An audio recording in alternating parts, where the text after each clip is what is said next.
Yeah, start. Good evening, everyone. I, Dr. Dipinder Kaur, Assistant Professor at High-Tech Medical College, Bhubaneswar. I take this opportunity to welcome you all on the ISA National platform for the online PG class. The topic for today's discussion is anesthesia in patients with mitral stenosis for non-cardiac surgeries. Now, hello. Yeah, carry on. Yeah. Now, valvular heart diseases, as you all know, in developing countries, they present as a mixed spectrum lesions. So a thorough knowledge of the pathophysiology is very essential to plan for anesthesia and also provide a good perioperative care so that we achieve a favorable outcome. Now, before we begin today's academic session, I would request you all to please take the blessings of Lord Saraswati, the divine epitome of knowledge and wisdom.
Moving forwards, now I may request our Honorable Secretary, Professor Dr. Sukhminderjit Singh Bajwa, to please guide this session and speak a few words. Just wait.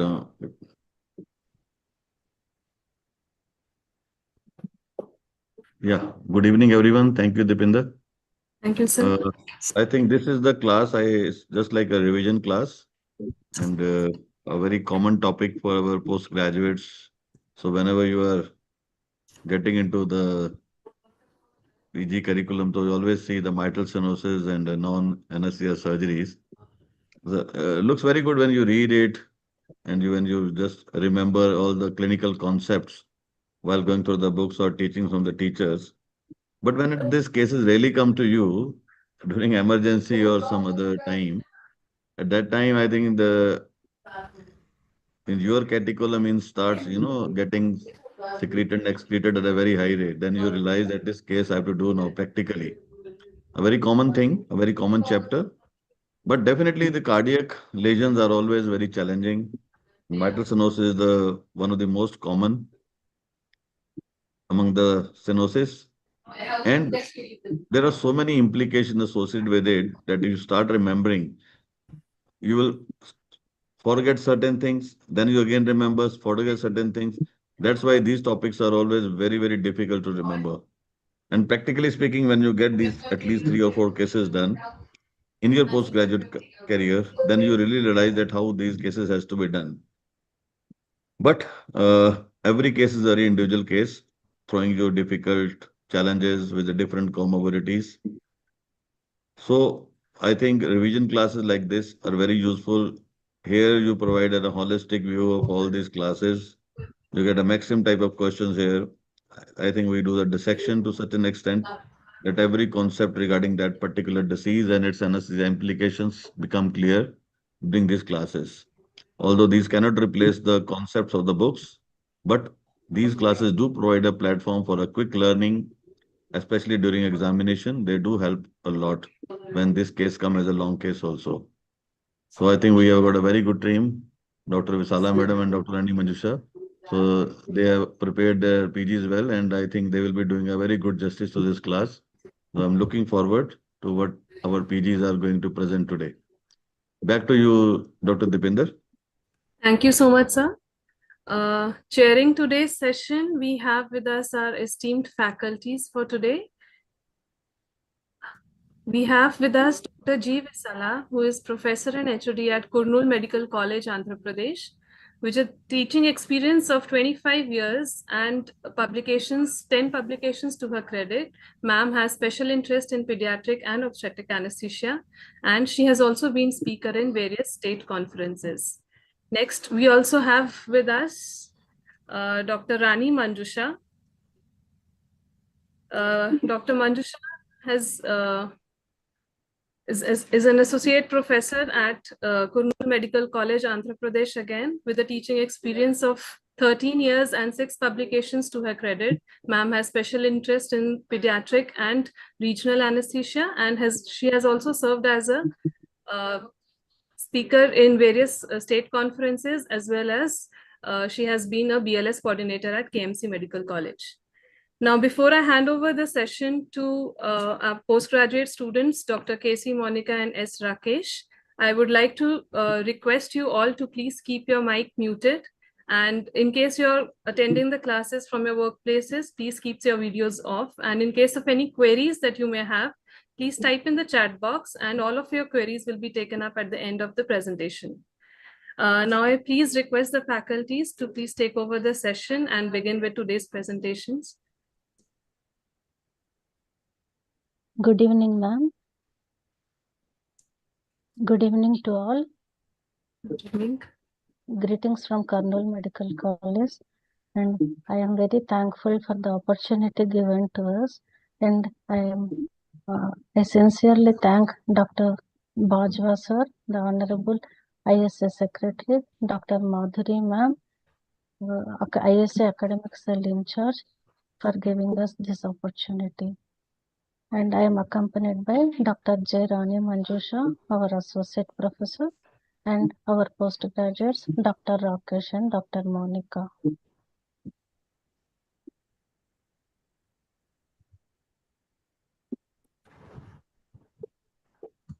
Dr. Rakesh, you can start, I think. Okay, sir. Thank you, Sir, good evening, respected sir and ma'am. Firstly, thanks for giving us this opportunity. And my dear Dr. Rakesh, and she's my co-PG, Dr. Monica. Here now we'll be discussing the case of mitral stenosis posture for non-cardiac surgery, and she'll be presenting the case history now.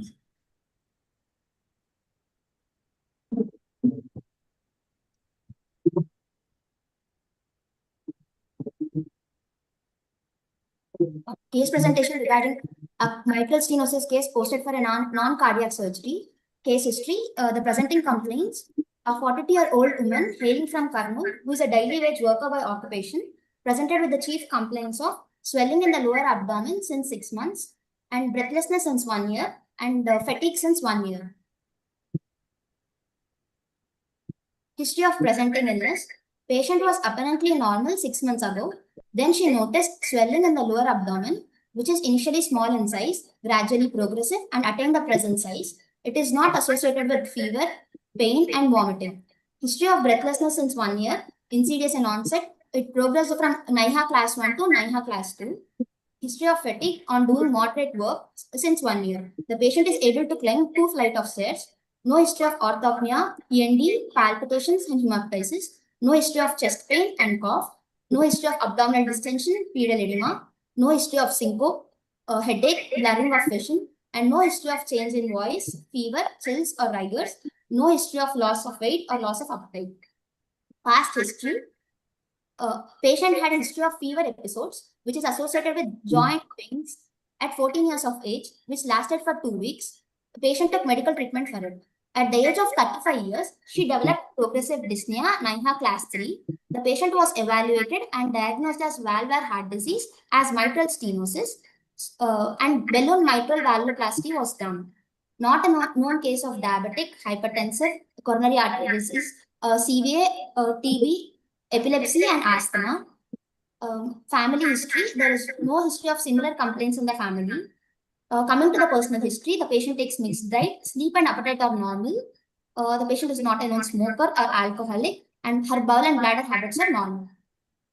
Coming to the obstetric history, the patient attained menarche at 13 years of age. She had 2 normal vaginal deliveries at the age of 20 and 20 years of age, which are uneventful. The pension history, this patient attained menarche at 13 years of age. Menstruation is regular with normal flow. Medication history, the patient is on tab metoprolol 25 mg OD and tab diter 20 mg BD and on injection with benzathine penicillin IM every 21 days. Coming to general physical examination, the patient after obtaining the consent was examined in sitting position. The patient was conscious, coherent, cooperative and oriented to time, place and person. She is moderately built and nourished. No pallor, icterus, cyanosis, clubbing, generalized lymphadenopathy and pedal edema. Her height is 150 centimeters and weight is 60 kgs. Her BMI is 26.6. Her vitals are pulse 82 beats per minute, regular rhythm, low volume. All peripheral pulses are felt equally. There is no radio-radial or radio-femoral delay, no vessel wall thickening, and no apex pulse deficit is seen. Coming to the blood pressure, in sitting position, blood pressure is 114/70. In standing position, in right upper limb, it is 110/70. In left upper limb, it is 112/70. Respiratory rate is 16 breaths per minute. A regular rhythm, thoraco-abdominal breathing. Saturation is 97% on room air. Jugular venous pressure measured by a 2-scale method, it is 4 centimeters. Our temperature is 98.4 degrees Fahrenheit. Airway examination. Bilateral nares are patent. Mouth opening is adequate. Malampati grading is grade 2. Dentition is no loose tooth or buck tooth are present. Cervical spine movements are normal. Temporomandibular joint movements are normal. Her thyromental distance is 8 centimeters and sternomental distance is 13 centimeters. Systemic examination. Examination of the abdomen. Parabdominal examination on inspection. Lower abdomen is distended and all quadrants move equally with respiration. Swelling of the lower abdomen is seen from below umbilicus to pubic symphysis. Umbilicus is central and inverted. No visible pulsations or peristalsis or dilated veins. Hernial orifices on palpation, measuring 20 centimeters, soft with regular borders, no localized temperature, no other mass is palpable or no arterial on percussion. Upper border at 5th intercostal space, there is no shifting dullness and an auscultation, normal bowel sounds are heard. On serious examination, the shape of the chest is uniform, bilaterally symmetrical with smooth contours. They move equally with respiration. The trachea appears to be in the midline.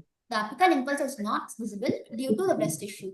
There is no drooping of shoulders, no spine deformities, no swelling, scars, or visible pulsations anywhere on the skin. On palpation, all inspectory findings were confirmed. Trachea is in the midline. Apical impulse is felt at 5th intercostal space, 2.5 centimeters, medial to the mid-clavicular line. It is tapping in character.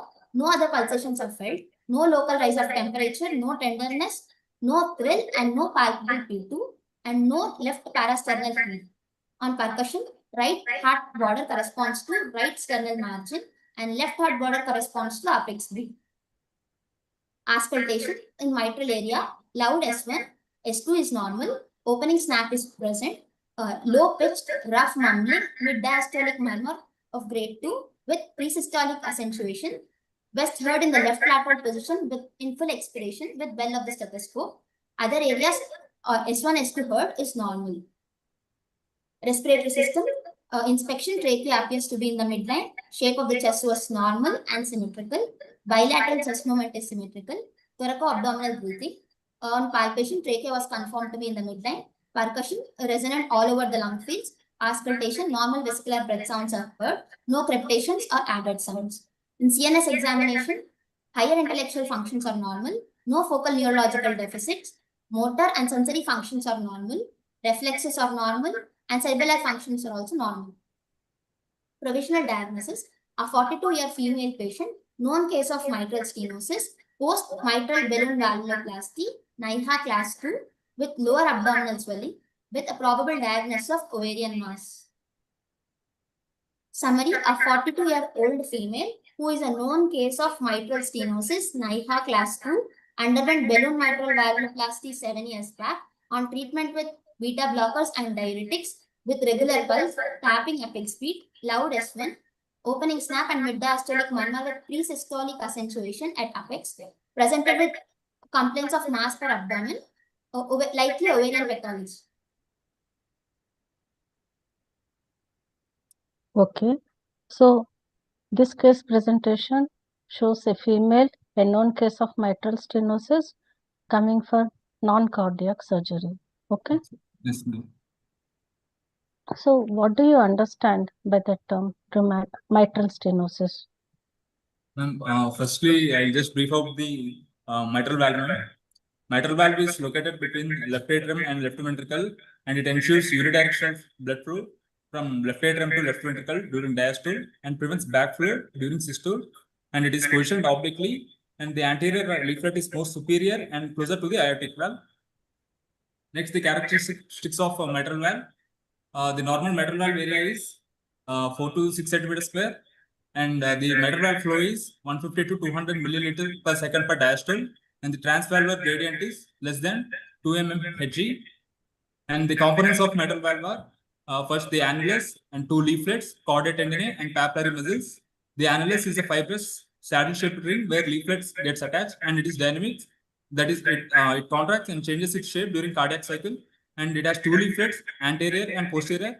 Anterior is larger and more semicircular, attached to 1/3 of annular circumference, and located adjacent to aortic valve.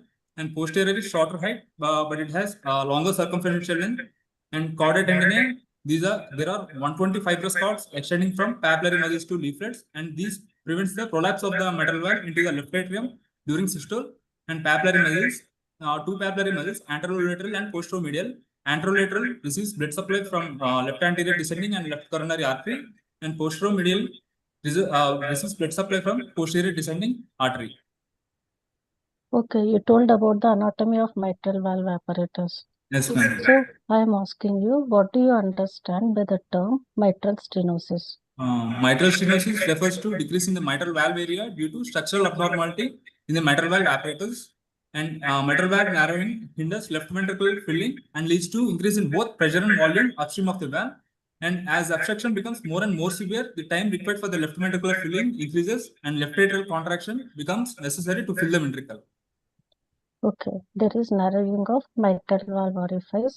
The normal mitral valve orifice has a size of 4 to 6 square centimeters. When there Yes. is narrowing of mitral valve orifice to 2.5 square centimeters, symptoms of mitral stenosis appear to the patient. So Yes, what ma'am. is the probable etiology of mitral stenosis? Most common cause is rheumatic fever, ma'am, and it is caused by group A beta hemolytic streptococci. And next is atherosclerosis, congenital mitral stenosis, malignant carcinoid, systemic lupus erythematosus, and another cause could be rheumatoid arthritis and Whipple's disease, Fabry's disease, and drugs like methotrexate therapy. So these are all the causes of mitral stenosis.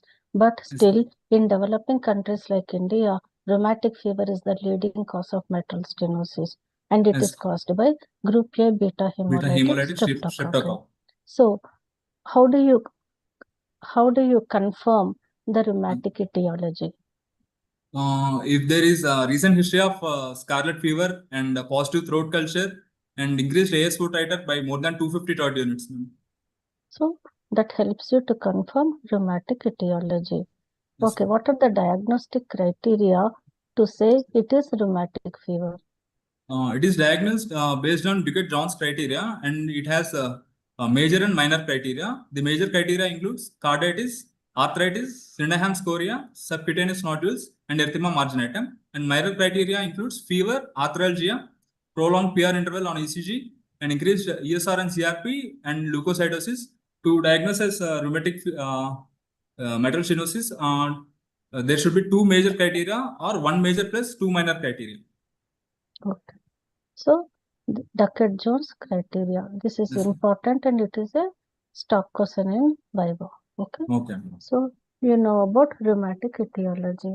So and what is the incidence? What is the prevalence of rheumatic fever in general population? It is Prevalence of typically mitral stenosis. okay. It is typically rheumatic in origin, and women are twice as affected as men. And incidence is 1 in 1 lakh population in developed countries, and in developing countries, the incidence is 100 to 150 cases per 1 lakh, and 25% cases occurs as isolated, and more often MS occurs in combination with mitral regurgitation or aortic regurgitation. Okay, so 25% cases they are pure mitral stenosis, Yes, isolated. and in Yes. 40% of cases, other valvular lesions also occur in association with mitral stenosis, like MR and AR. Okay. Okay. Okay. So what is the natural course of the disease? The course is continuous, progressive, and lifelong disease, and the course is stable in early years and accelerated in later years, and the valve gets narrowed by 0.1 to 0.3 centimeters for every year, and the time taken from onset of symptoms to disability is nearly 10 years or longer. Okay. Normally, when the socioeconomic status is low, the symptoms can progress very rapidly because of repeated attacks of rheumatic fever and Yes. repeated carditis. But in developed countries, the symptoms take 3 to 4 decades to appear. Okay. So, but you may not elicit the history of rheumatic fever in all the general population. Now, next is the Next, what is the pathology? What happens exactly in the mitral stenosis? Rheumatic fever causes chronic inflammatory valve injury. In repeated episodes of carditis causes leaflet thickening, commissural fusion, fish mouth appearance, and shortening of chordate tendinae, a combination of any of this. Subvalvular apparatus is also thickened and fused. This results in narrow funnel-shaped valve that obstructs the blood flow. Rigid, stiff, and calcified valve are seen in long-standing mitral stenosis.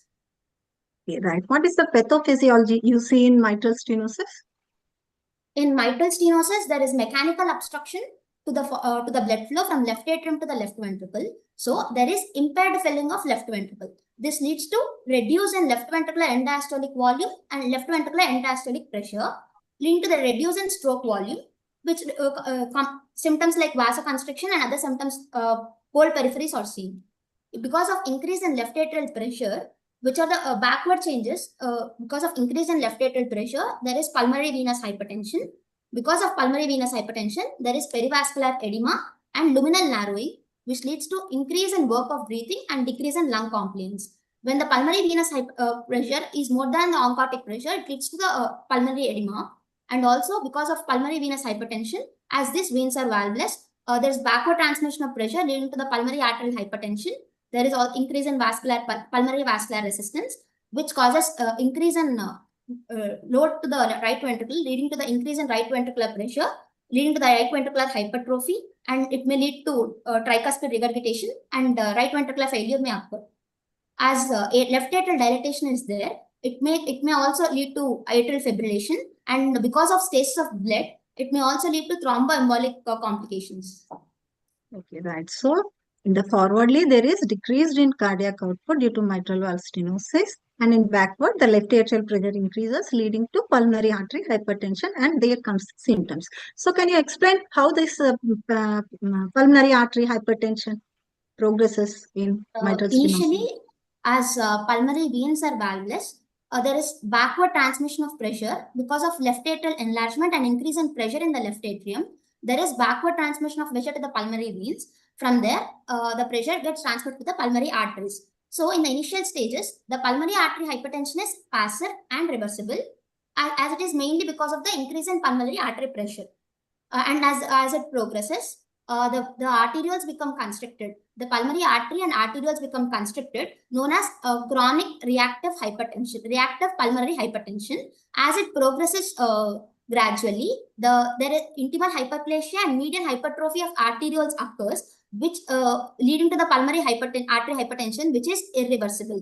So actually, in mitral stenosis, two stenosis occurs. One at the mitral valve area, the normal stenosis, which is we see. Other at the pulmonary arterioles, where because of intimal hyperplasia and median hypertrophy, arterial vasoconstriction occurs. So how does this pulmonary artery hypertension affect the coronary blood flow to the right ventricle? Actually, in right ventricle receives blood both during diastole and systole, but because of pulmonary artery hypertension, there is increase in overload to the right ventricle, leading to the right ventricular hypertrophy, thus decreasing the blood supply to the right ventricle during diastole. So due to pulmonary hypertension and augmented stress of the dilated right ventricle, this leads to the decreased blood supply to the right ventricle. How it manifests? It manifests as chest pain per patient. Okay, right. Can you tell what are the symptoms you see in MS mitral stenosis? Ma'am, symptoms rarely appear until the valve area decreases to less than 1.5 centimeter square. But with valve area less than 1.5 centimeter square, symptoms occur in conditions that increase blood flow like pregnancy, thyrotoxicosis, anemia, infections and fever.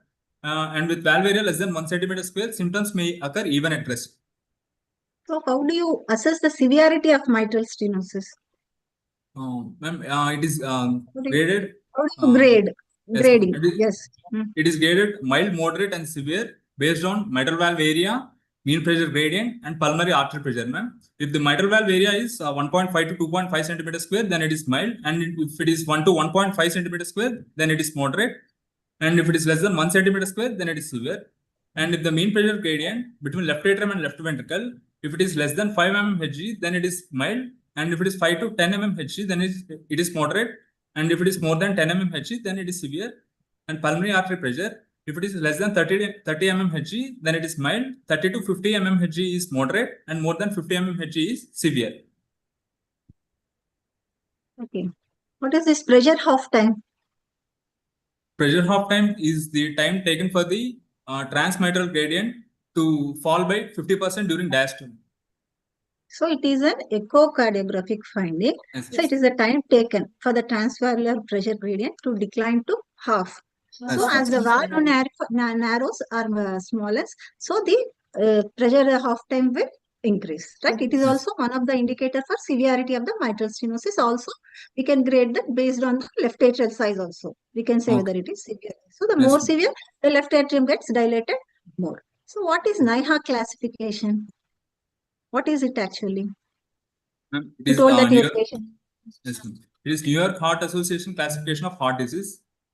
In class 1, patient will be, and it includes 4 components: dyspnea, angina, palpitations, and fatigue.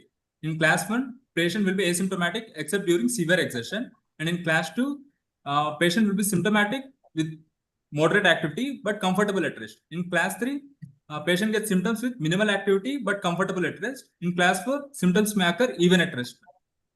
So this NIHA classification helps to categorize the heart disease based on the severity of the symptoms related to physical activity. Right? Yes. What are the symptoms you observe in mitral stenosis? Firstly, dyspnea is the most common presenting symptom, and it is due to pulmonary congestion. And due to decreased cardiac output, patient will have low effort tolerance, easy fatigability, and frequent episodes of syncope. And due to increased left atrial pressure, patient complains of dyspnea, orthopnea, paroxysmal nocturnal dyspnea, hemoptysis, and pulmonary edema. And due to left atrial enlargement, patient complains of hoarseness of voice, atrial fibrillation, thromboembolism. And due to right ventricular hypertrophy, pulmonary artery hypertension, patient complains of chest pain, and right parasternal heat, hepatomegaly, and ascites. Okay, right. Can you explain the symptoms? Why dyspnea occurs in mitral stenosis? Dyspnea is the most common presenting symptom, and it is due to pulmonary congestion. And hemoptysis is due to rupture of dilated bronchial veins due to increased left atrial pressure or rupture of pulmonary capillaries in acute pulmonary edema. And patient complains of chest pain due to right ventricular hypertrophy. And palpitations, 40% of patients develop palpitations due to atrial fibrillation. And dysphagia is due to compression of esophagus by enlarged left atrium. And atrial fibrillation is detected clinically by irregular pulse, apex pulse deficit, and presystolic accentuation disappears in those patients. Okay, what is apex pulse deficit? Apex pulse deficit usually in normal patients, it is elicited by two persons. One using a stethoscope auscultating at the heart, other palpating at the radial artery. Usually in the normal patients, it is usually same in both apex pulse. In atrial fibrillation, there is an apex pulse deficit because of atrial fibrillation. There is increase in contraction of atria. There is apex pulse deficit is present in atrial fibrillation. How? What is the mechanism behind it? What happens actually? So now there will be deficit between the pulse, apex pulse and the peripheral pulse. Why? Yes. Because some of the ventricular contractions are not transmitting to the peripheral pulse. So this leads to difference in between the pulse felt at the apex and at the peripheral pulse. Usually in conditions like atrial fibrillation, atrial flutter, we see this apex pulse deficit. Okay, this is seen here in atrial fibrillation. What are the features of right ventricular failure?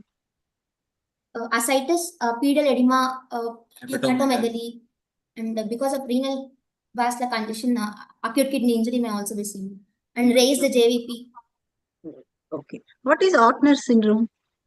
Due to the left atrial enlargement, there is a compression of left recurrent laryngeal nerve, leading to the hoarseness of voice. It's known as Ortner syndrome. So what are the signs of MS? Signs of MS on examination, mitral phases, low volume pulse, and tapping apical pulse, diastolic thrill, and parasternal heave may be seen. And on auscultation, loud S1, opening snap, murmur, mid-diastolic murmur, and loud P2 and left parasternal heave in the patients with pulmonary artery hypertension. Mitral phases or mild sinus of the lips, cheeks, and cheek area and malar prominence due to chronic low cardiac output and vasoconstriction. Okay. What is the reason for this loud S1 in mitral stenosis? Loud S1 occurs is because of wide closing excursion of mitral valve leaflets. The degree of loudness depends upon the pliability of mitral valve. The intensity of first heart sound decreases as the severity of the disease increases. So in more calcified wall, the S1 becomes more soft, right? S1. Yes. Okay. Next, why there is loud P2? Loud P2 is seen in cases with pulmonary. P2 is nothing but the pulmonary component of second heart sound. A2 and P2. It will be loud in case of pulmonary artery hypertension. Okay. Why? What is the reason for this opening snap? Opening snap is typically seen in mitral stenosis. It occurs because of the sudden tensing of mitral valve leaflets after they have completed their opening excursion, causing the opening snap.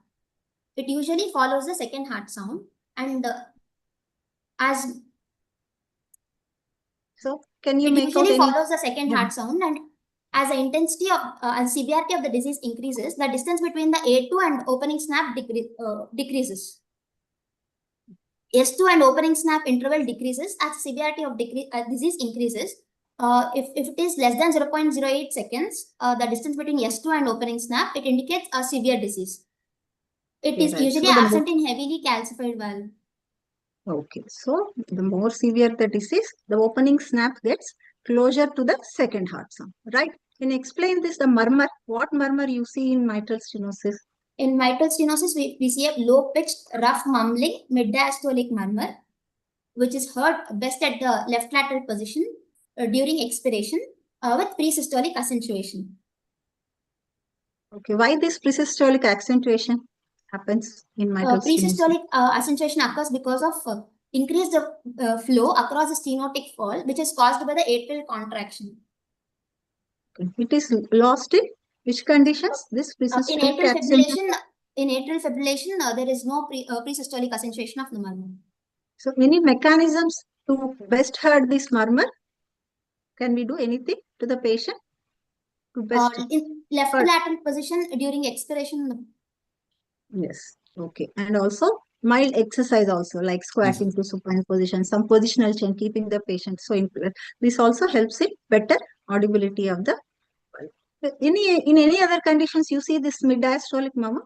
It is seen in conditions like left atrial myxomas, ball wall thrombus in the left atrium, quad triatrium, tricuspid stenosis, and Caricum's murmur and mitral valvulitis, and in atrial stenosis, Austin Flynch murmur and aortic regurgitation, and diastolic flow murmur in VSD, PDA, and severe MR. Okay. Right. So, coming to the investigations part, we do some specific investigations like chest X-ray, ECG, and 2D echo in these patients. So, one by one, let us talk about them. What are the findings in chest X-ray? Then, in chest X-ray, due to left atrial enlargement, there will be straightening of the left heart border, and there will be double density sign in mid portion of cardiac silhouette, and splaying of carina will be more than 90 degrees, and there will be left lower lobe collapse and indentation of esophagus on lateral view with barium swallow.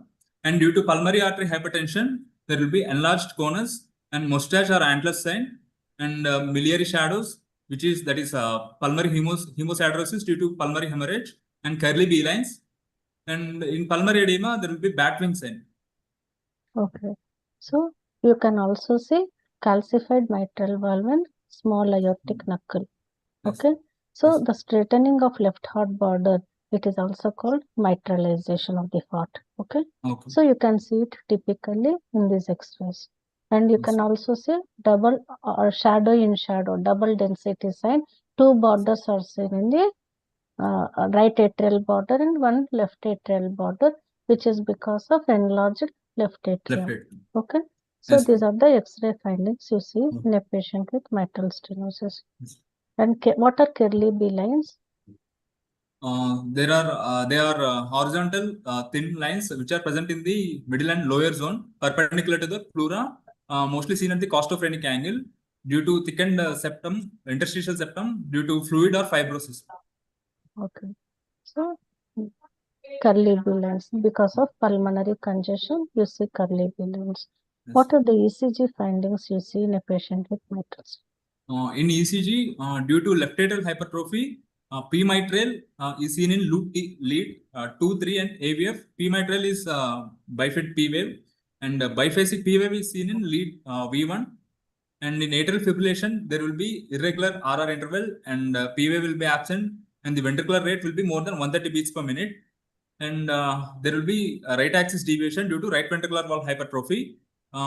It shows dominant R wave in V1 lead, that is more than 7 mm, and dominant and deep S wave in V5 and V6. Okay.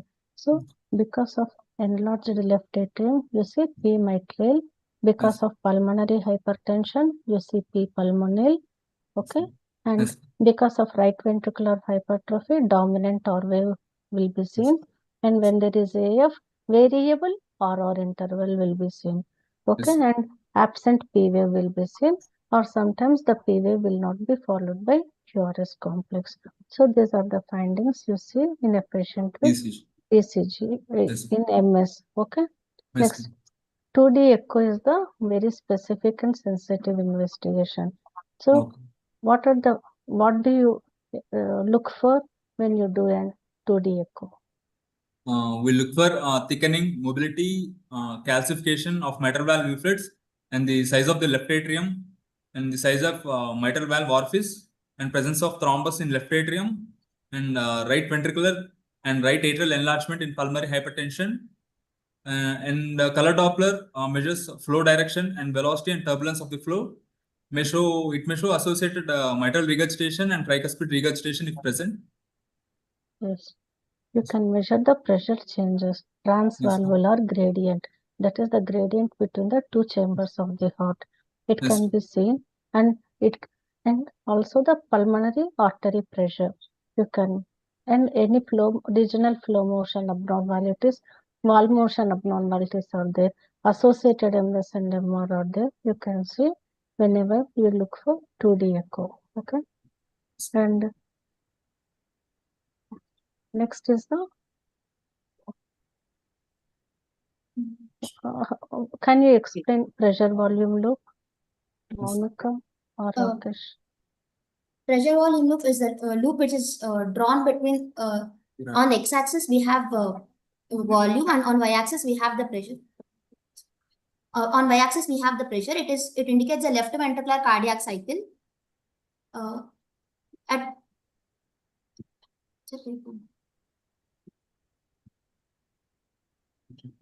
It indicates actually the pressure volume loop, you can record it for a normal left ventricle and for MS. When you compare both, you can see the reduction in stroke volume, end systolic volume, and end diastolic volume. All will be reduced in mitral stenosis.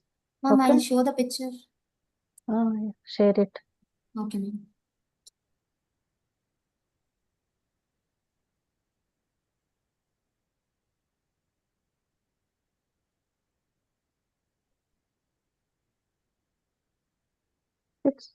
If it is not there, it's okay. But it has 4 points. At the point A, where the mitral valve opens, and from point A, the volume is low and the pressure is also low. At a point B, where the volume is more and the pressure is less, where the mitral valve closes, mitral valve opens. First, at a point A, the mitral valve opens. At a point B, mitral valve closes. The distance between point A to point B, it indicates a diastole. From point B, the volume remains same, but the pressure has to increase. Till the pressure increases, aortic valve does not open. At a particular point where the pressure increases, the aortic valve opens. So from mitral valve closure to the aortic valve opening, it indicates the isovolumetric contraction phase. When the pressure in the aortic valve increases, the aortic valve opens, leading to the ejection of the blood from the left ventricle to the aorta. When the pressure is increased, when there is a pressure in the aortic pressure is more, then when the pressure gradually decreases in the aorta, then the aortic valve closes. So from aortic valve opening to the aortic valve closure, it is known as ejection phase. After the aortic valve closes, there is a time when the pressure decreases till the mitral valve opens. So from aortic valve opening to the mitral valve opening, it is known as isovolumetric relaxation phase. Okay. At a point where mitral valve closes, it depicts end diastolic volume, and where aortic valve closes, it indicates end systolic volume. There are two vertical lines present between the isovolumetric contraction one and the isovolumetric relaxation. Between them, the two vertical lines between the 2 points, it indicates the stroke volume. In mitral stenosis, this graph shifts to the left because of decrease in the end diastolic volume and decrease in the end systolic volume and the pressure. The shift of the graph towards the left. Yeah, it is shifted to left, which indicates decrease in left ventricular contractility also. Okay. Okay. You know, this mitral stenosis is a slowly progressive disease. It takes some decades, 1 or 2 decades, to manifest as a severe or moderate form. So it exists in mild to moderate severe. So what are the management strategies available for this mitral stenosis? For mitral stenosis, we have both medical and surgical management. Medical management is not a definitive management. It only slows down the progress of the disease. In medical management, we have low salt diet, and we give diuretics to reduce the symptoms of pulmonary congestion. And if the patient has atrial fibrillation, drugs to control the rate like beta blockers, esmolol, metoprolol are given, and cardiac glycosides like digoxin and calcium channel blockers like verapamil and diltiazem can be used. And anticoagulants like warfarin, palmidine can be used to prevent thromboembolism. And if the patient is in acute AF and the patient is unstable vitals, we can also go for a cardioversion. What is the surgical management options available for managing mitral stenosis? We have a percutaneous balloon valvuloplasty, mitral valve repair, and mitral valve replacement. Okay. What are the indications for this balloon valvuloplasty? The symptomatic patients, NIHA class 2, 3, and 4, with moderate or severe mitral stenosis, and our asymptomatic patients with moderate or severe mitral stenosis and suitable valve morphology are ideal for percutaneous balloon valvuloplasty. The contraindications like moderate to severe MR and presence of left atrial thrombosis are the major contraindications. So in mitral valvuloplasty, we can go for even mild to moderate severe. Only thing is the valve morphology should be suitable for balloon valvuloplasty. So, right. And it also provides satisfactory results in this patient. So what is Wilkins score? Wilkins score, it includes 4 components, that is leaflet mobility, valve thickness, and leaflet calcification, and subvalvular thickening. Each component is given score 0 to 4 and total of 16. It predicts the outcome of percutaneous mitral balloon valvuloplasty. Each category is given a score of 0 to 4, so total of 16. If Wilkins score of less than 9 is optimal, predicts an optimal result after percutaneous balloon valvuloplasty. Score of more than 11 indicates a suboptimal result. So this predicts the outcome for balloon valvuloplasty. So less than 9 means optimal result. Better results will be seen. So more than 11 means suboptimal results. Not satisfactory results we see after correction with balloon valvuloplasty. Right. What are the indications for mitral valve repair? Symptomatic patients with left atrial thrombus, despite using of adequate anticoagulants and repeated episodes of embolic events in spite of adequate anticoagulation, and presence of calcified valve. So mostly these calcified valves, all these things, and the left atrial presence of left atrial thrombus, we go for mitral valve repair. Where do you do mitral valve replacement? What are the indications? The patient with the severe mitral stenosis and pulmonary hypertension, pulmonary systolic pressure more than 60 to 80 mm of Hg, and who are not candidates for percutaneous balloon valvotomy or valve repair. Yes. So mostly in severe MS cases, severe MS and with pulmonary artery hypertension more than 60 to 80 mg, that these patients are suitable for mitral valve replacements. What are the types of valves available? There are 2 types, ma'am, bioprosthetic and mechanical valves. Bioprosthetic valves are developed from animal tissues, mainly porcine or bovine, and they have low incidence of thromboembolism. Their average durability is 10 to 15 years, and they are chosen in old people and female who are desiring to become pregnant. And when bioprosthetic valves or valve degeneration is detected, repair should be completed before the onset of symptoms due to possibility of rupture and embolism. And mechanical valves, and their durability is up to 20 years, and they require lifelong anticoagulation. They are usually indicated in young patients or in patients with chronic atrial fibrillation. So, what are the types of mechanical valves available? Caged ball valve, tilting disc, and bileaflet valve. Okay, this bioprosthetic valves are mostly their durability is less. So mostly we prefer these kind of valves in old people or in females desiring to be pregnant. So mechanical valves, they have got long durability, 20 years around, but they require lifelong anticoagulation. Yes, right. So can we ask few questions for the audience, just for a break? So the first question, in mitral stenosis, 2 stenosis develop. One is early at the mitral valve and the second one is later at option A, aortic valve, B, tricuspid valve, C, pulmonary arterioles, and D, pulmonary valve. You can the audience is encouraged to type the answers in the chat box. The audience is encouraged to write the answer in the chat box. Dr. Sabir, Dr. Sriyasi, well done. They have answered something. The faculty might discuss whether it is right, wrong, whatever.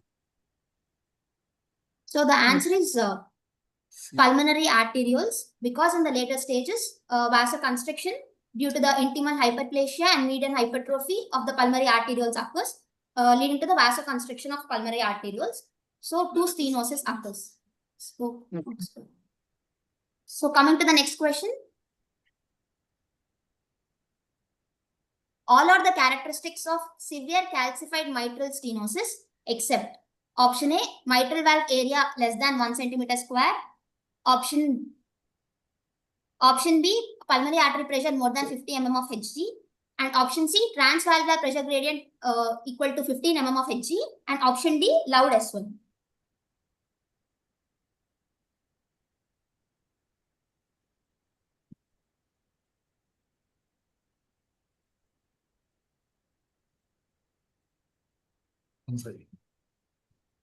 Yes. So answer is loud S1. As we have already discussed, the mitral valve area, if it is less than 1 centimeter square, it is severe mitral stenosis. If it is 1 to 1.5 is moderate, 1.5 to 2.5 is mild, and pulmonary artery pressure more than 50 mm of Hg is severe, and transvalvular pressure gradient more than 10 mm of Hg is severe. In loud S1 is heard initially. In the later stages, if it becomes severe mitral stenosis, the valves become calcified and thickened, leading to the soft S1, not the loud S1. Next question. The most common cause of mitral stenosis. Option A, rheumatic fever. Option B, congenital heart disease. Option C, infective endocarditis. And option D, mitral valve prolapse.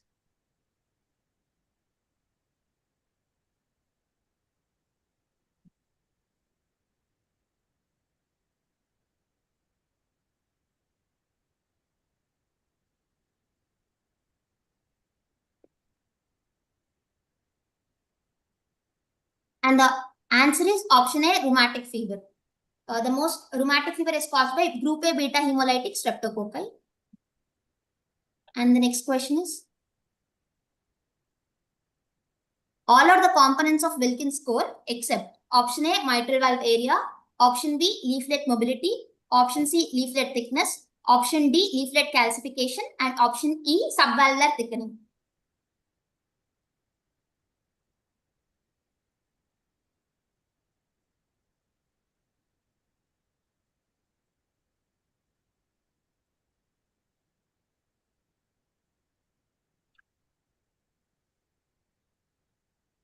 So the answer is option A, mitral valve area. Remaining 4 are the components of Wilkins score. This Wilkins score predicts the outcome of percutaneous balloon mitral valvuloplasty. And next question. The target INR for patients with mechanical prosthetic valve. Option A is 1.5, option B is 2.5, option C is 3.5, and option D is 4.5.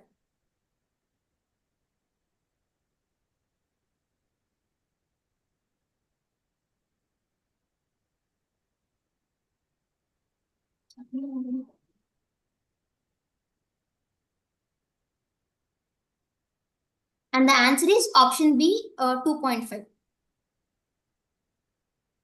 And the other question.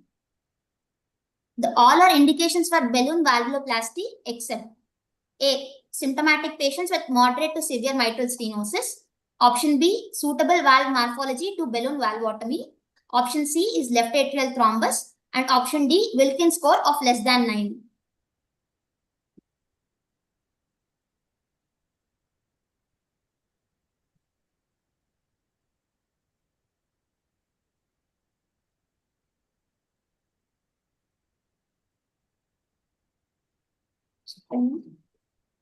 And the answer is option C, left atrial thrombus.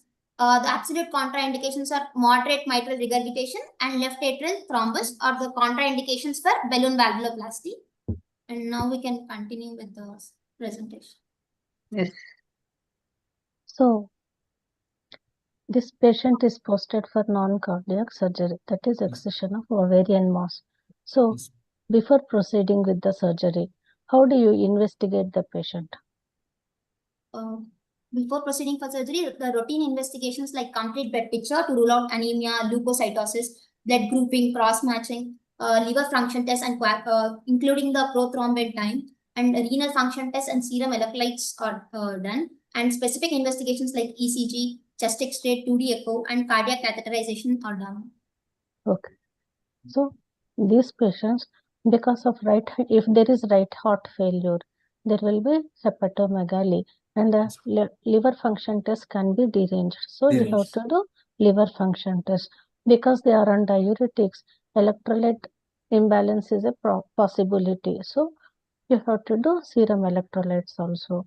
And because if they are on anticoagulants, PTINR, bleeding time, clotting time, coagulation profile is a must. Okay. So how do you prepare the patient for surgery preoperatively? Then first, we'll give the antibiotic prophylaxis for bacterial endocarditis, that is with amoxicillin 2 grams IV and gentamicin 1.5 mg per kg just before the procedure, and repeat it after 6 hours, ma'am. And if epidural catheter insertion is planned, there should be at least minimum gap of 12 hours between low molecular weight heparin and catheter insertion. As per ASRA guidelines. Yes. Per us. Okay. Yes. Okay. So will you continue? What are the patient? Which medications the patient is taking? Will you continue all those medications? Yes, ma'am. If the patient is on rate controlling drugs like beta blockers or beta blockers, calcium channel blockers, those drugs can be continued on the day of surgery. And if the patient is on diuretics, they can be continued on the day of surgery after checking the status of serum electrolytes. Okay. So how do you assess the fluid status of the patient?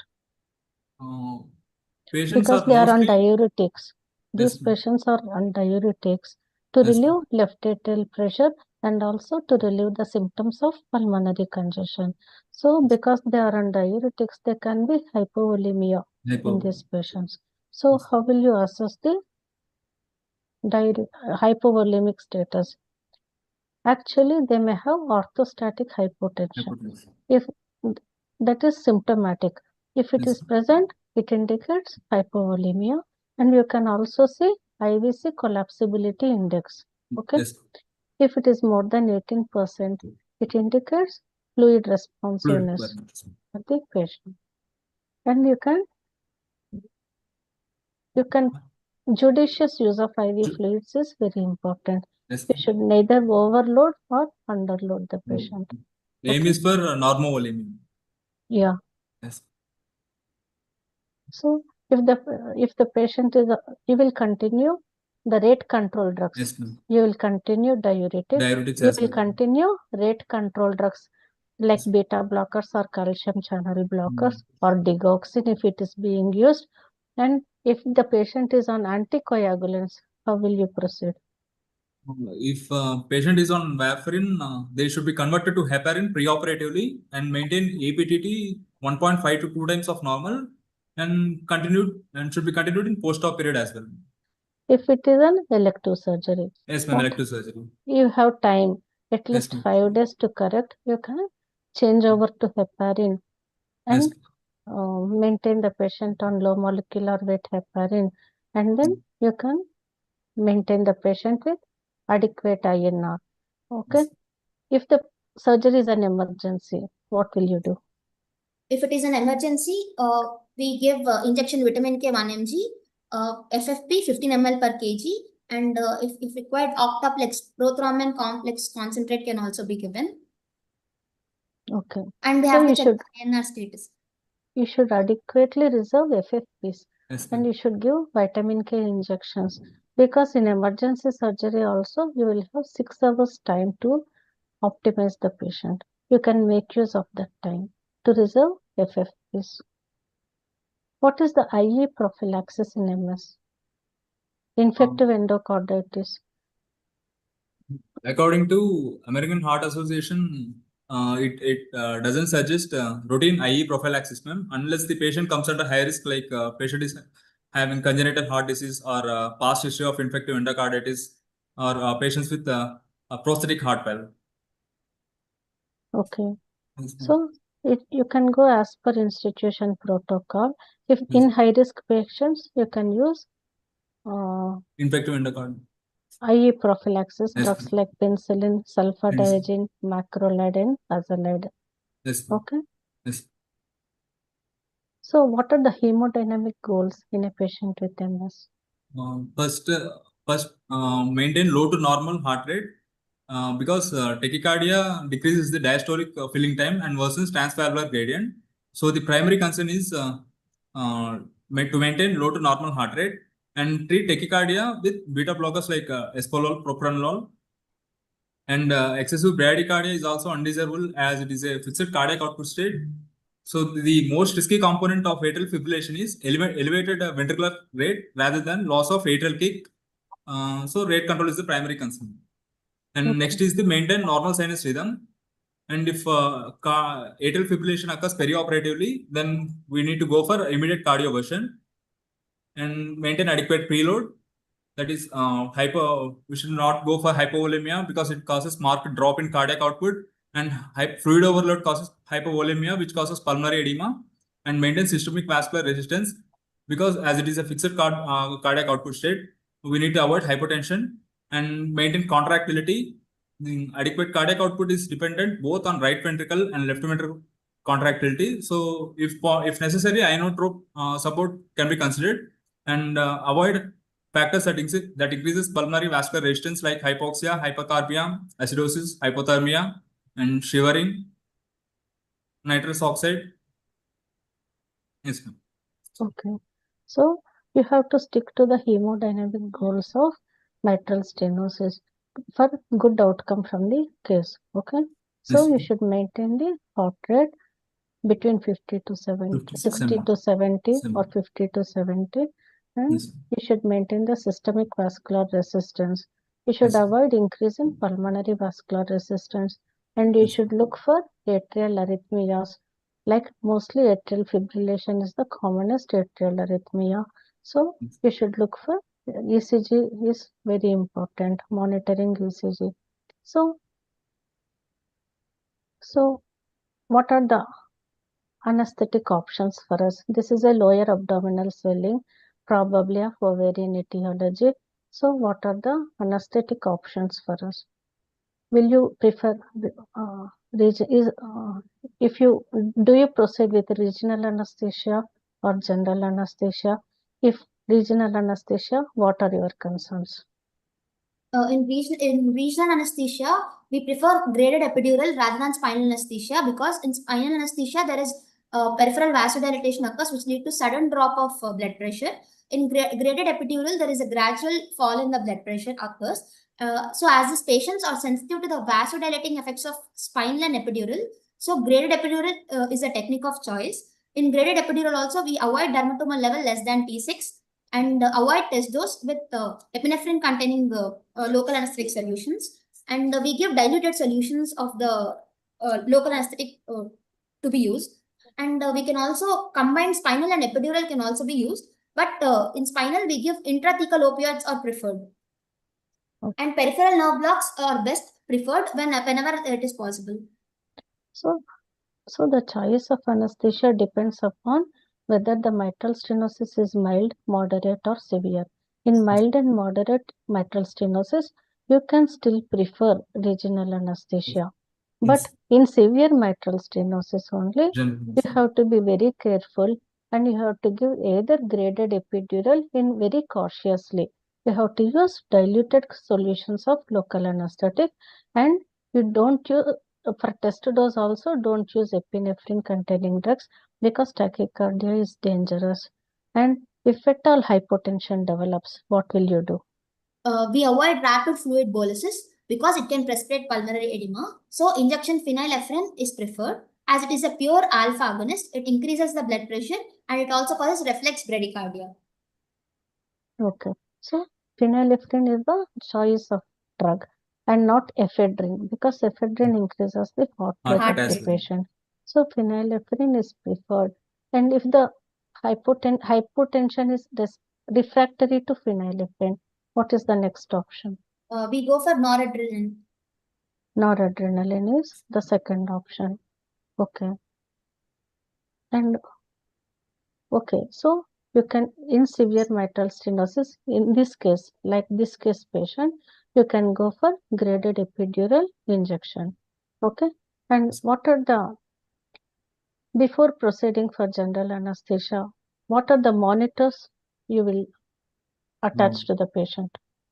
Routine ASA monitors like pulse oximetry, ECG, NIBP, ETCO2, temperature monitoring, urine output monitoring, and invasive arterial blood pressure monitoring, central venous pressure monitoring, ABG, and in severe MS cases, for high-risk procedures, we can go for pulmonary artery catheterization and transesophageal echo, transcutaneous paddles, and lastly neuromuscular monitoring can also be used.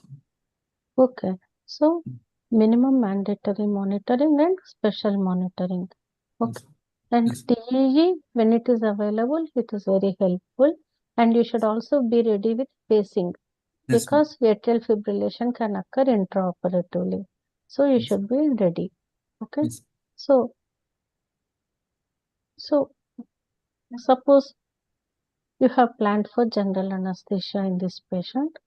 Okay. Let us, First, how do you pre-medicate the patient?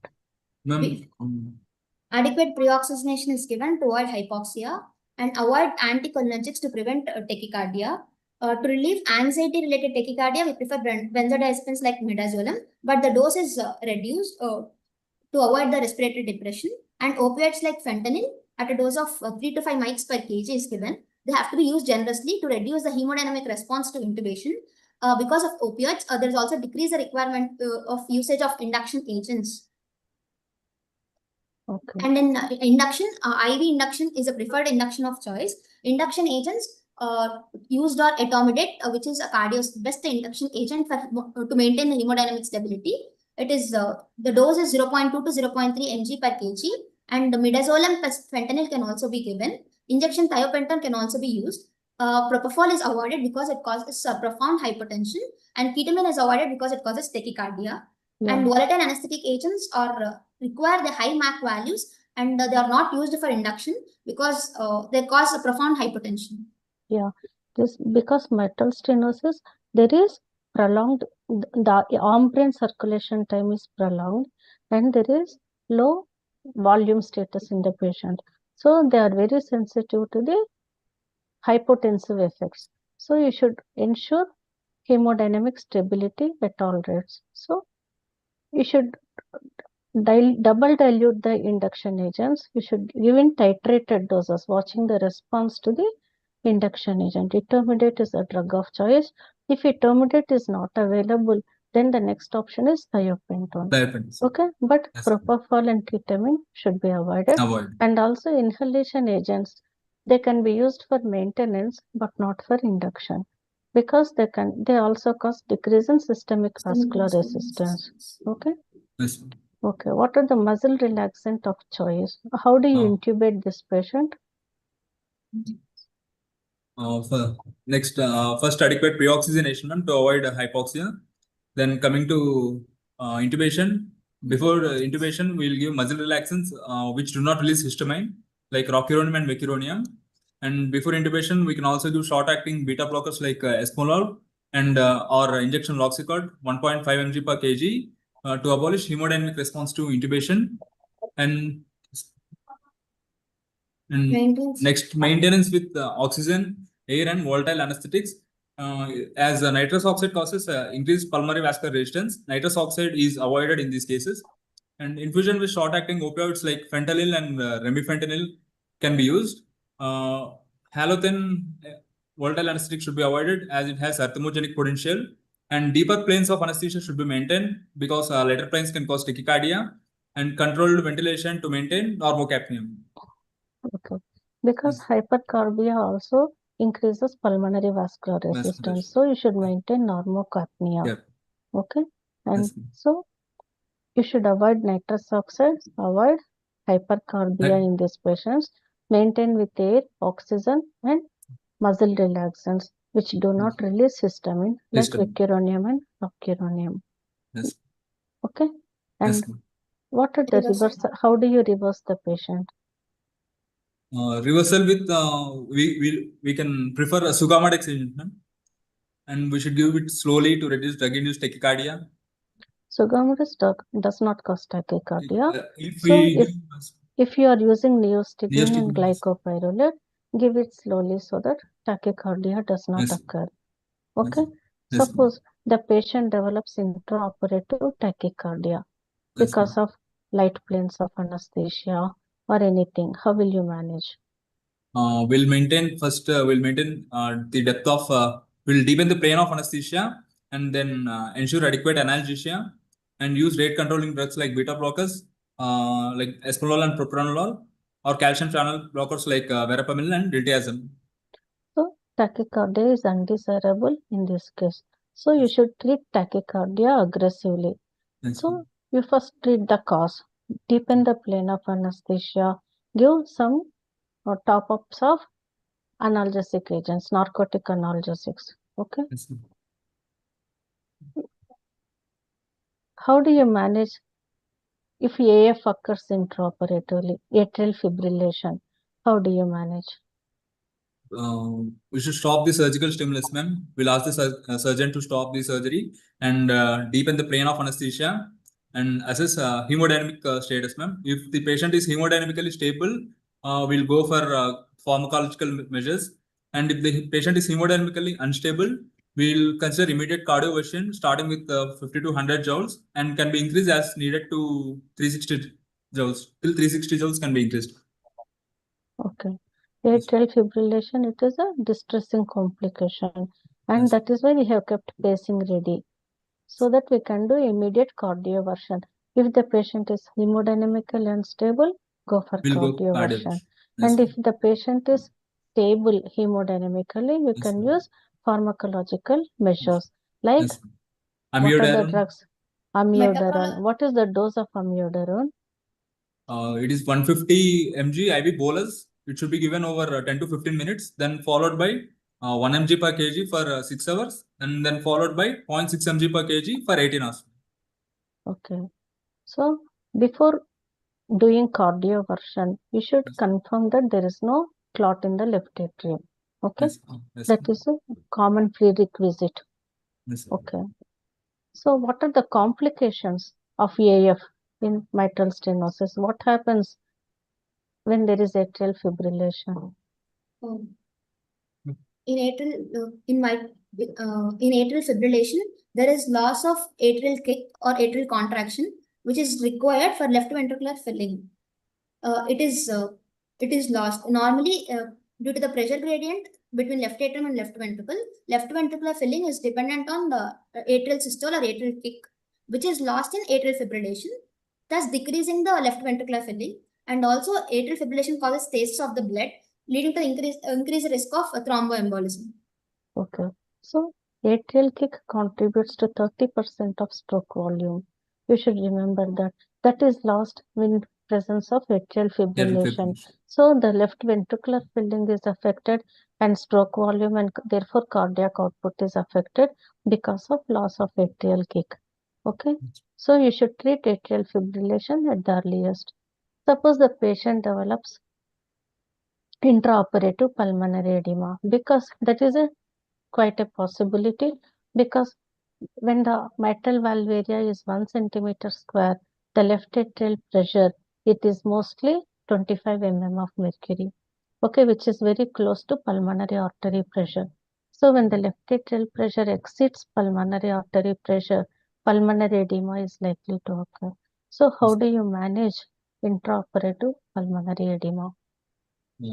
First, we need to maintain on 100% oxygen, and we need to adjust the table to head up position, and then consider positive pressure ventilation and PEEP if hemodynamics are stable. And pulmonary edema is treated with furosemide 20 to 40 mg and can be repeated every 6th hourly. And we can consider vasodilators like nitroglycerin if pulmonary artery hypertension is high, and inotropic support with dobutamine can also be considered because it reduces pulmonary vascular resistance. Okay. You are forgetting morphine. The role. What is the role of morphine? It also decreases pulmonary venous pressure. So all the drugs which have beneficial effect on pulmonary circulation are selected. Okay. Yes, yes. So 100% oxygen, head up position, use of diuretics, inotropes if there is ventricular dysfunction, and morphine. Morphine because it reduces pulmonary venous pressure. Okay. So how will you? So these are the most important complications that can occur intraoperatively. And postoperatively, how do you take care of the patient? Admit the patient in ICU or HDU. Oxygen supplementation must be given to avoid hypoxia. Adequate pain management by epidural opioids to avoid tachycardia. And we have to give special attention to the fluid balance. Titrate the fluids according to the central venous pressure. And vasopressors may be needed to maintain the hemodynamic stability. And we also need to manage postoperative hypothermia and shivering. continuous intensive monitoring must be given to the patient till the patient is hemodynamically stable. Yeah. So you should take care postoperatively also in ICU or HDU. You should give adequate care to the patient. What are the predictors of poor outcome after surgical procedure? If the In which patient is having, patients you say we are worried about the outcome? if the patient is having comorbidities like diabetes mellitus, peripheral vascular disease, and COPD, renal disease, and if the patient's age is more than 65 years, and if there is any coronary artery disease, and if the patient is having severe pulmonary hypertension and RV, the right ventricular dysfunction. So all these predict poor outcome. Yes. So especially pulmonary hypertension, if it is more than 50 mm of mercury, it is Yes. not considered safe. Okay. Yes. So you should look for the mitral valve area, pulmonary artery hypertension in the echocardiography parameters. Okay. Yes. Okay. And what are the common causes of death in a patient with mitral stenosis? Congestive heart failure, any infections, or pulmonary embolism or systemic embolism may be the cause of death in mitral Because stenosis. these patients, they have both LV dysfunction and right ventricular Right dysfunction. ventricular dysfunction. Right ventricular dysfunction is because of pulmonary hypertension, and left ventricular dysfunction, it is because of chronic underfilling of left Underuse. ventricle, and there is also intrinsic myocardial depression because of repeated attacks of rheumatic carditis. Okay, so they can develop into congestive heart failure, which can be the cause of death in postoperative period. And suppose the patient develops atrial fibrillation and there is a clot in the left atrium. The clot can cause embolic manifestations. So if it reaches the brain, it can cause stroke. If it reaches the coronary vessels, it causes MI. If it reaches the renal vessels, it can cause renal shutdown. If it reaches the gut, gangrene can occur. So all these are the possibilities. So we should be wary of systemic embolism and pulmonary embolism and infections. They are prone for recurrent respiratory tract infections. All these can be the causes of death in the postoperative period. Okay.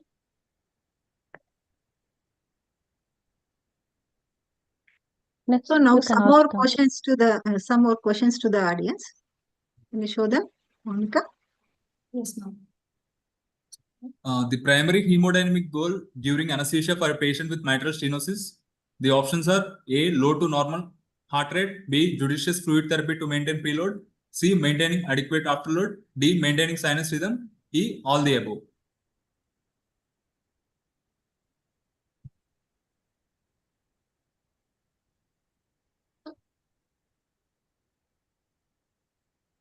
The answer is E, all the above, as low to normal heart rate, judicious fluid therapy, and maintaining adequate afterload and maintaining sinus rhythm. All these are the hemodynamic goals during anesthesia for a patient with mitral stenosis. Next, which of the following anesthetic agent is generally avoided in patient with severe mitral stenosis? A, thiopentone sodium, B, etomidate, C, ketamine, D, fentanyl.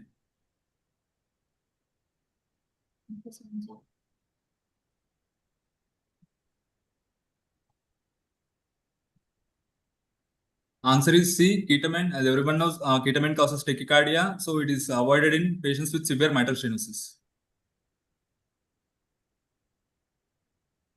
Next, a patient with mitral stenosis undergoing surgery develops atrial fibrillation with severe hypotension. Most important immediate management step is A, anticoagulants, B, beta blockers, C, phenylephrine, D, cardioversion.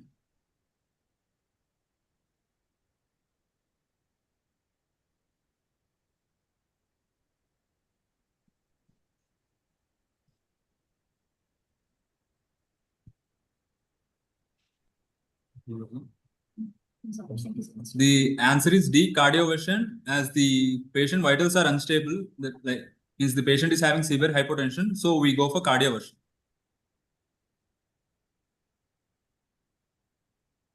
Next, which anesthetic technique to be avoided for patient with severe mitral stenosis? A, general anesthesia with controlled ventilation. B, epidural anesthesia in graded fashion. C. Spinal anesthesia. D. None of the above.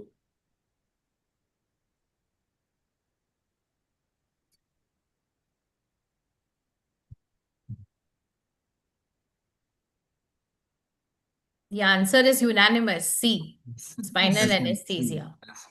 As these patients are sensitive to vasodilating effects of spinal anesthesia, so the spinal anesthesia technique is avoided.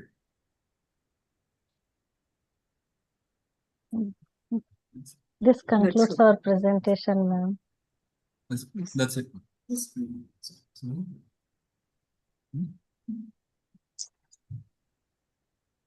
Our presentation is over, ma'am. Yes, yes. Thank you. Thank you, ma'am. Thank you very much, Thank you, Thank you, ma'am. ma'am. postgraduates and faculty. Now just look into the chat box and see if there are any questions in the chat box. Okay, ma'am.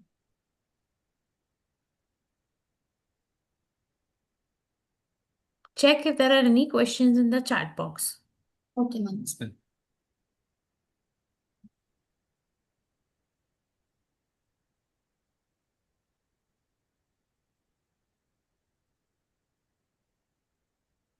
There are many questions in the chat box as I can see. There is one question, madam. Dose of amiodarone, please Come from confirm. first, don't go haphazardly, go from top. Yeah. Okay. Dose of amiodarone is first we will be giving 150 mg bolus over 10 minutes, then 1 mg per kg over 6 hours, then 0.5 mg per kg per 18 hours.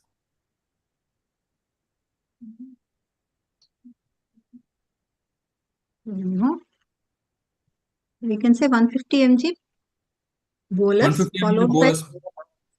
followed by not 1 mg per hour. We can say that 60 mg per hour. Next is 30 mg 30 mg per for the hour. next 1 hour. We can repeat the boluses 150 mg in a day. Maximum limit is 2 grams. There is one question: at what size of mitral valve symptoms appear? The normal cross-sectional area of mitral valve is 4 to 6 square centimeters.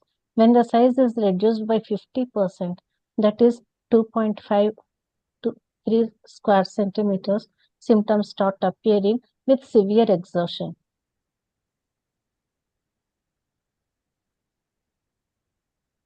And Next what are question, what are the methods of assessing the valve size in mitral stenosis? is by echocardiographic common parameters like planimetry. Yeah. So is it 2D echo or 3D echo? Which one? Which echocardiography is used? We go for transthoracic echocardiogram. Yes? Transesophageal echocardiography and transthoracic echocardiography can be done. Okay, but in echocardiography only which methods? M-mode echo. Madam was telling something, no, about planimetry Yeah, ma'am. and something else. Which is the best method to find out the severity on echocardiography? Doppler echo. Yes. To find out the gradient, right? Yes. The pressure gradient, that is the most important method. Okay. Yeah. T can detect thrombus, Okay. the left atrium. Okay. Okay. Then you can also find out the pulmonary artery systolic pressure. That will also tell you about the severity. And the mean transmitral gradient. Yes. Yeah. Okay. But each method has got its own pro and cons. Okay. Next question. Inhalational agent of choice. This is for non-cardiac surgery, right? Yes, Yes. ma'am. Yes, ma'am. We can use sevoflurane or isoflurane, madam. They can maintain the cardiac output at the same time. They can reduce the systemic vascular resistance. Sevo or isoflurane are the best agents. In Preferred low agent. concentration less than 1 mAc, we should avoid halothane and nitrous oxide. And remaining all we can use at low MAC concentrations. The most common question asks, what will be the goals of anesthesia in your case, right? Yes, ma'am. So did you tell the goals in your case? Yes, Yes, ma'am. ma'am. Hemodynamic goals. Yes, reported. that's a very common question which is asked, and we should always keep in mind when Yes, doing ma'am. the case. Okay. Okay. Next question.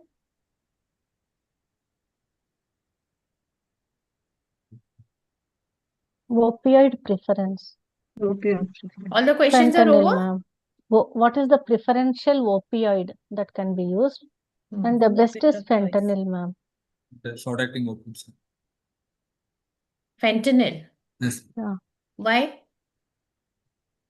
Hemodynamic stability is good with fentanyl, and it is a very good analgesic. So will you give low dose opioid or high dose opioid? 2 to 3 mics per kg body weight, or 4 to 5 mics can also be given. Because it ensures hemodynamic stability, it also helps to reduce the dose of induction agents. It also avoids pressure response to intubation. So, intermittently also, if there is tachycardia, because of pain, we can also use fentanyl. So I'll ask you one question. Then you said short-acting opioid. So nowadays we have remifentanil. So would you use remifentanil? Yes. We have no experience, but we can use if it is available. As an infusion, it should be used, ma'am.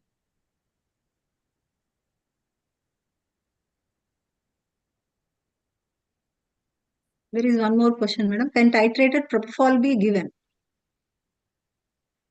Usually propofol is avoided because it causes precipitous hypotension. So when other options are available, we can go for that. If we want to give propofol, maybe better to give in a titrated fashion. Etomidate is the preferred one in MS case, prefer induction agent. Yes. But titrated propofol can also be given. It has to Yes, be yes, titrated yes. only. There is no question of giving bolus.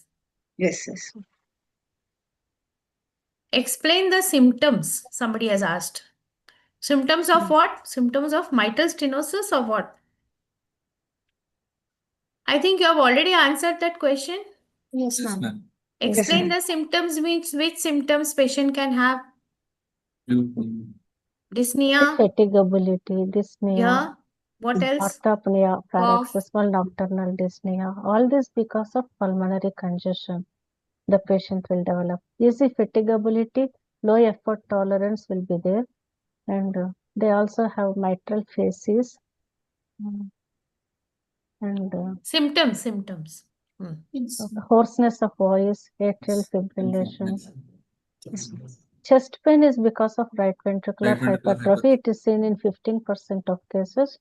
And if there is right ventricular failure, the patient can have ascites, pleural effusion, hepatomegaly, elevated JVP.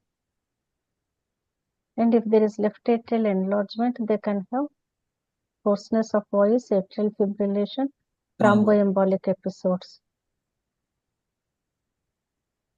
Next question. Severe mitral stenosis with hypotension posted for emergency laparotomy. Which is an induction agent of choice? You have to optimize. If the patient has already hypotension, we have to optimize by giving. We should maintain normovolemia, ma'am. First, we should avoid the fluid deficit because of diuretics. We should optimize the condition. We should maintain it to normovolemia and then manage the case. Etomidate is the induction agent. Please explain the bridging properly.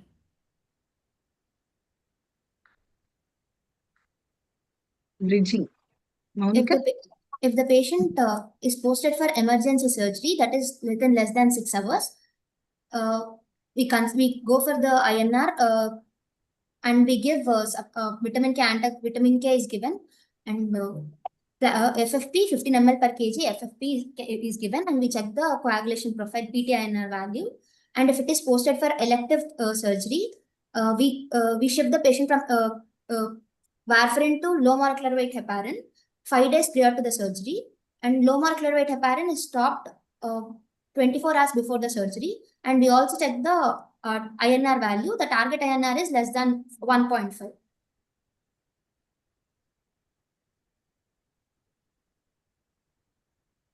Summarize the symptoms, somebody has asked. We have I think we've already. already discussed the Yes, symptoms, ma'am. right? Yes. Okay. Remifentanil can cause bradycardia, so cautious use. Okay. Now, can you consider opioid induction in this case? Yes, madam, we can Yes, ma'am. consider. We can with But what fentanyl will with be the dose of midazolam. opioid? And which Fentanyl, opioid are you going to use? fentanyl and midazolam we can use, ma'am. Mm-hmm. In our hospital, we do mitral valve replacements also. There they induce with fentanyl and midazolam.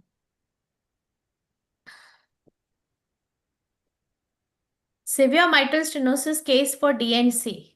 Patient in lithotomy position. What will be the implications? What will be the anesthetic implications? For DNC, you put the patient in lithotomy, right? So Yes. what will be the problems of this for a case of mitral stenosis? Very good question this is. Any condition which causes increased venous return to the heart, that is dangerous in these patients, especially because in lithotomy the legs are elevated, there is increased venous return to the heart, and sometimes they can also keep the patient in head down position. So that increases the risk of pulmonary edema in these patients. Yes.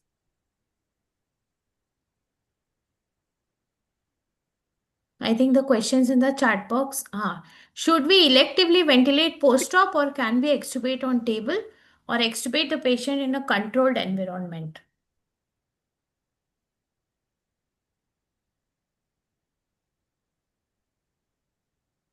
Should we electively ventilate the patient post-op or can we extubate on table or extubate in a controlled environment? You gave GA, right, to your patient? Yes, Yes, ma'am. yes. Your patient was posted for what? Ovarian excision. So they are asking you whether you're going to electively ventilate or you're going to extubate on table or what you're going to do. So most of the times it's in severe SM and MS only we go for general anesthesia, madam. So it is always better to extubate the patient in a controlled environment. And depending on the case also, whether it is a high risk Yes. procedure or low risk procedure. So based on this, we have to decide to extubate on the table or in the controlled room. Definitely. There is no hard and fast rule as such. This is an intermediate risk procedure because it is an intra-abdominal surgery. It carries risk less than 5%.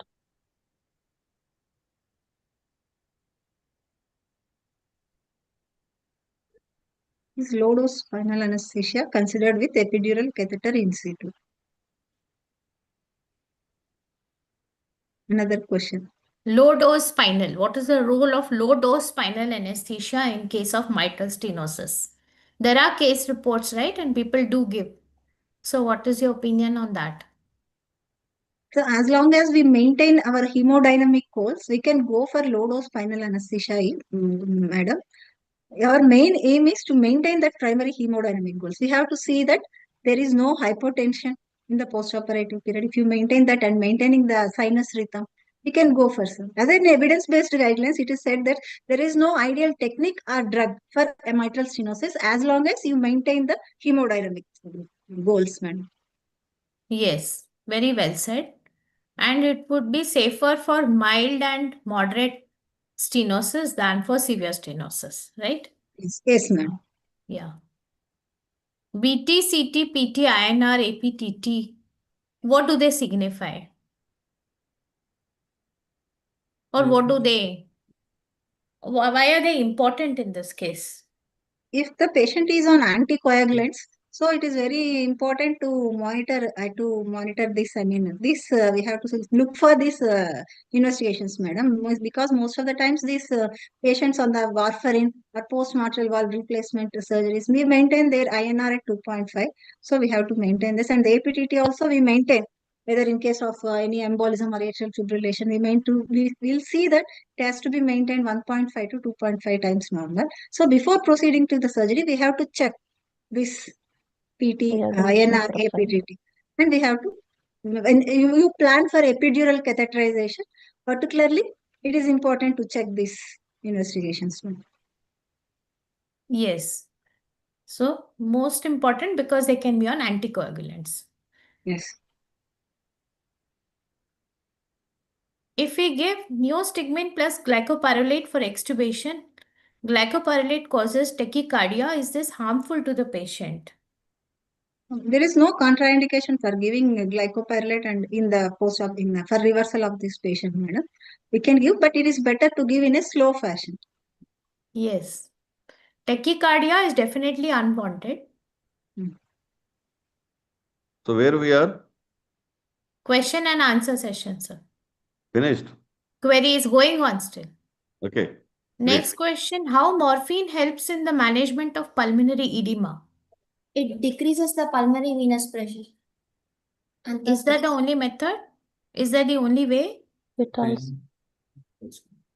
also causes bradycardia. Mm-hmm. So Dr. Madhuri is external today. Great. No, sir. More of a coordinator. And what else? How will you, at what juncture, intraoperatively, the chances of pulmonary edema are there? Which are the most important points at which pulmonary edema can occur? And how will you manage? In addition to morphine, how else are you going to manage the case? We can give nitroglycerin as well, ma'am. Diuretics for pulmonary edema. Diuretics Okay, like choose my furosemide glasses. can be given, ma'am. Positive We pressure give ventilation. 100% oxygen supplementation, positive pressure ventilation, and PEEP if hemodynamics are stable. And consider vasodilators like sodium nitroprusside or nitroglycerin. It is always better you tell the name of the drug and the dose also. Sodium nitroprusside at a dose of 0.1 to 4 micrograms per kg per minute. It is always that you go on speaking like a book. You say you give diuretics. Next, the examiner will ask you which diuretic. Then you will tell the name of the diuretic. Next thing they'll ask you what is the dose. So instead of waiting for all that, you better tell everything first only, na? Yes. Okay. See, sometimes the opposite happens. Let the examiner ask because the examiner thinks that my next question is answered. So he's very well on the side of giving a gold medal also to the. So if the student keeps on asking the examiner thing, he or she knows more than me, so better not to give anything to her. So I think it's always one step approach. That's sometimes better. Depends upon, see, if I ask, so I will ask you one step question at a time. Dr. Madhuri asks, she will, no, she will ask, say, I want to give gold medal, she will ask the continuous answer from you. Anyway, it's no problem. And one more question. I think all the queries are over. I'll ask you one question. What is the role of ultrasound, periop? Any role of ultrasound? Yes, ma'am. We can assess the fluid status, ma'am. Yes. How? By measuring the IVC, collapsibility of IVC, ma'am. No, there are other things also. IVC, though, I think you can easily get from other sources also, or with ultrasound. So even for IVC in a mitral stenosis with right ventricular failure, will it be reliable? Will not.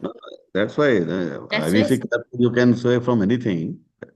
But this role of the ultrasound is something different when you are in mitral stenosis. These are the emerging roles of the ultrasonography in the field of anesthesiology. Lung water. He told, sir told answer. Lung ultrasound to find out the presence of extravascular lung water. Correct? So you can detect pulmonary edema at a very early stage. And that will guide your fluid replacement. Okay? Yes. Maunika? Yes, ma'am. It will come in the textbooks later on, but you should be knowing the concept. But when you answer in front of the examiner, stick to your basics only because many of the people may not be Dr. Madhuri, may not be Dr. Bajwa. So you stick to the basics because those are very important. What are in the textbooks? At least you should be remembering those only for a special question because this question was a gold medal question. So you got this one on the other side. Okay. Yes. But anyway, but I think in the whole class you did not make any blunder. That's the best part. That was always required from the PG students. When are your exams? Sir, we're actually Second year postgraduate, sir. Second year. So there is a lot of time left. So I think it's more accomplished the second year present like that, that I show volumes about the teaching and the preparation for the teachers also, madam. That the credit goes to the teachers for these type of presentations throughout the country. That means the second year people have so much confidence after the preparations. They are ultimately facing a third year examination viva. I think that's a very good gesture on the teacher's part. So I think before going further, let me felicitate our teachers first of all. Dr. Visala ma'am, Sir, thank you for being a leader of this special team. So see, suddenly out of blue, your class came and you did in a very short time. So thank thank you. you, I sir. could not do yesterday because even I was tired from traveling from the GC meeting we had in Raipur and with the inspection of the conference venue. So I could not have enjoyed the class like the way today I did. So it was just a little purpose. So we did it on Tuesday. Thank you very much, Thank you, ma'am, sir. for being the leader of this class. Thank you, And sir. Dr. Rani Manjusha, she is equally, the facilitator of this class. I know the preparation was a duty of Dr. Rani Manjusha to prepare the PGs so that they should not be failing at any stage. Thank you, So madam. thank you, sir. Thank you, sir. And Monica, I really loved the confidence of yours and Rakesh. You people were both good. So Thank keep you. Thank you, doing, sir. Thank you. keep doing well. I think you will do good. I think the way you sincerely read the whole subject, the things are very clear in your mind. So going forward, I think you will be teaching a third year also. And that this is the way to do class of the mitral stenosis. That's a good Thank way. you, sir. Thank you, sir. Thank you, sir. And Dr. Dipinder, thank you very much for sparing your precious time and coordinating this class as a class coordinator, screen coordinator. So thank you very much for being here. And thanks to Dr. Madhuri always and Dr. Nishant and Dr. Ridhima. They are always our class coordinators. So things are going very well. Though these classes will be available on the YouTube at ISA NHQ after this this class gets over. So just wait. I think people wants to unmute themselves. Even Dipinder was not to unmute. You can unmute now. I think you were not able to Thank you unmute. so much, sir. Yeah. Thank you so much, sir. So this is a good class. Remain you can anybody can view the class later on the YouTube. So before ending, I think another 3-4 minutes. Anybody want to say something? Thanks for the opportunity given to us, sir. We didn't expect that, and it is really like a dream coming true. Thank you Ma'am, again. actually, what is happening? So in the conference sections, so we don't get these type of particular classes there. It's a different game altogether in the conferences. And the idea is to at least bring all those medical colleges which have not been given opportunities before, so that every college should be associated with the ISA and with these academics. The purpose is to bring a uniformity in the classes because all these classes, when we take, now I can see many of the classes, they see the previous classes. So some uniformity in teaching is started coming to the nation also in anesthesiology. So that is the main purpose. So anyway, Imam, you did well and you prepared in a very short time. Thank you. Thank you. As we come to the closing of this session, I would like to congratulate, first of all, Dr. Rakesh and Dr. Monica for their wonderful presentation and a Thank you, very ma'am. informative session. Also, deeply express my gratitude to Dr. Manjusha and Dr. Vesala for their sharing their expertise with us and mentoring the students in a way. The presentation took me back to my postgraduate days. The finer details which we've all forgotten. It was a very quick brush up and it was very informative. We thank you all. And also Sukhminderjeet sir for this wonderful opportunity and a very great platform that encourages the students and also the faculties. We are able to interact and we look forward to future opportunities to grow and learn together. Thank you so much, everyone. Thank you, Madhuri ma'am. Thank you, Nishant sir. Dr. And Madhuri Ridhima madam want ma'am. to say something. Dr. Madhuri madam want to say something. Yeah. I just wanted to add one thing. that before that, I think she just took over. When we ask the causes of mitral stenosis, usually we say rheumatic is common, and which was common, but nowadays it is degenerative mitral stenosis, which is becoming more common because Correct. of increasing age Atherosclerosis. and calcification. Okay, so annular calcification takes place. So when we tell the causes, we should not forget to tell degenerative mitral stenosis. That is very important, and it is seen in the geriatric age group. So this is for Chronic the chronic PGs. traumatic also. Chronic traumatic Yeah, with that the also. calcification coming with our obesity, then the cardiac diseases, their cholesterol, high cholesterol, then the endothelial injuries, all these contributing. The society is moving towards a different type of cardiovascular epidemics. So all the textbooks which were written 20 years back, they will be rewritten in another 10, 15 years. By the time the entire epidemiology of these chronic diseases of the heart will change. So you will get a newer one every time. So this is another going to be a good subject for our anesthesiologists. We have to update ourselves, and I think these classes keep on. So I think the time is Long up. live. We should end the class now. And when always we end the class, we say long live ISA. Long live ISA. Long